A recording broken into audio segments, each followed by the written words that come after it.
In just a few short months, Iran was absolutely rocked by two huge events: a massive popular uprising from within and a devastating war from the outside. So, how did a nation go from protests in the streets to a global conflict?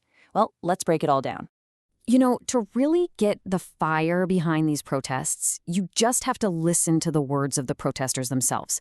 Check out this statement from students at one of Iran's top universities. They said, "This criminal system has taken our future hostage for 47 years. It won't be changed with reform or with false promises." Wow. That's not just a complaint. That is a total rejection of the entire system. All right, so what was the spark? What pushed a whole nation right to the edge? Well, a huge part of it, as it so often is, started with the economy. Just look at these numbers. By the end of 2025, the official inflation rate had hit a mind-boggling 42%. But for the average person, it felt even worse. Imagine this: food prices jumping by 72%. At the same time, the value of the money in your pocket is just plummeting. This wasn't some abstract economic problem. This was a crisis hitting every single family every single day. But the economy, as bad as it was really just one piece of the puzzle. Think of it like a perfect storm. You had the economic crisis, sure, but you also had this deep-seated anger over things like corruption and a total lack of political freedom. And then to top it all off, people were watching their government pour billions into foreign conflicts while they could barely afford to eat. That combination, well, it's explosive. So, with all that pressure building up, you just knew something had to give. And it did. That simmering anger was about to go from scattered strikes to an all-out national uprising. And it happened fast. Unbelievably fast. It kicked off on December 28th with merchants striking in the bazaars. Literally 2 days later, university students are pouring into the streets to join them. The government tries to pull the plug, right? They hit the country with an internet blackout on January 8th, thinking that'll stop things. Nope, too little, too late. The very next day, you've got an estimated 5 million people protesting. 5 million. That's the biggest uprising the country had seen since the 1979 revolution. And you could hear the shift in the streets. The chants weren't just about the price of bread anymore. Oh no, they became laser-focused, calling for the end of the regime itself. You started hearing things like "death to the dictator" everywhere, a direct shot at the supreme leader. The gloves were officially off. Now, when a regime feels like its very existence is on the line, its response is often predictable. And in this case, it was swift, and it was brutal. This is where things take a really dark turn.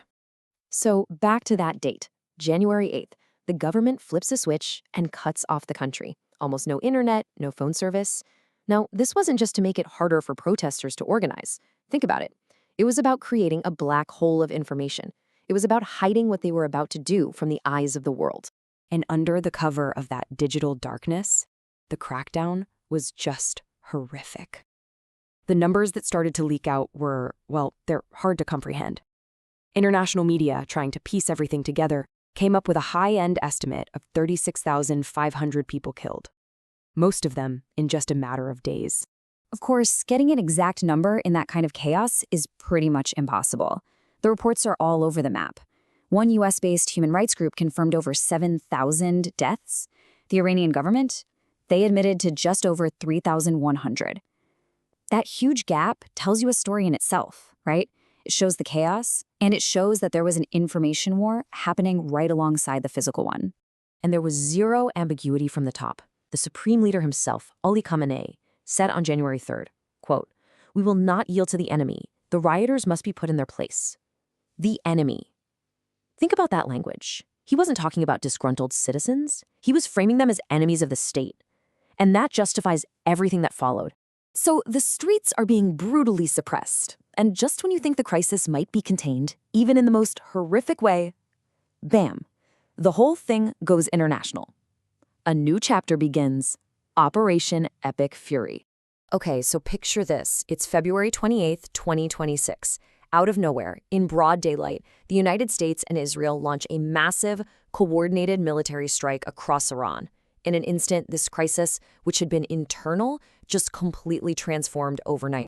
This joint mission actually had two different names. For the U.S. military, it was Operation Epic Fury. For Israel, it was Operation Lion's Roar. Kind of tells you everything you need to know about the close partnership there. The public justification came directly from the White House. President Trump announced that the U.S. had started major combat operations, and he laid out the reason pretty clearly. Our objective is to defend the American people by eliminating imminent threats from the Iranian regime. And you heard almost the exact same sentiment from Israel. Prime Minister Netanyahu said the goal was, quote, to put an end to the threat from the Ayatollah regime in Iran. So you see, both leaders were on the same page, framing this as a necessary preemptive strike. And if you look at what they hit, you can see the strategy unfold. They went after the Supreme Leader's offices, key nuclear sites, bases for the Revolutionary Guard, that's Iran's elite military force, and their missile sites. The plan was pretty clear, right? They were trying to cut the head off the snake and cripple the regime's ability to fight back.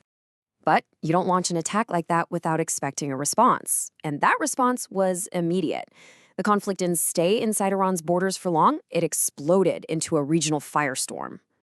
Iran didn't waste a second. They retaliated almost instantly, just launching wave after wave of missiles at U.S. bases all over the Persian Gulf. Suddenly, you've got explosions being reported in Bahrain, Qatar, Kuwait, the UAE, all places with thousands of American troops. The war had officially spilled over. And amidst all the military strategy and geopolitics, there is the human cost, which was absolutely devastating. One of the most heartbreaking stories that came out was about a strike on a girls' school in southern Iran. The death toll there reached 85. It's just a brutal reminder of who always pays the highest price in war. So as these attacks and counterattacks were escalating, the entire region just froze. Airspace was shut down, flights were canceled, world leaders were scrambling, calling for an immediate ceasefire. You could feel the entire world just holding its breath, terrified that this was about to become a much, much bigger war. And that's where things stand. You've got a population desperate for change from the inside, and this massive military attack from the outside, all colliding at once. The entire future of the region has been thrown into complete chaos, which leaves us with the one big unanswered question. What on earth comes next?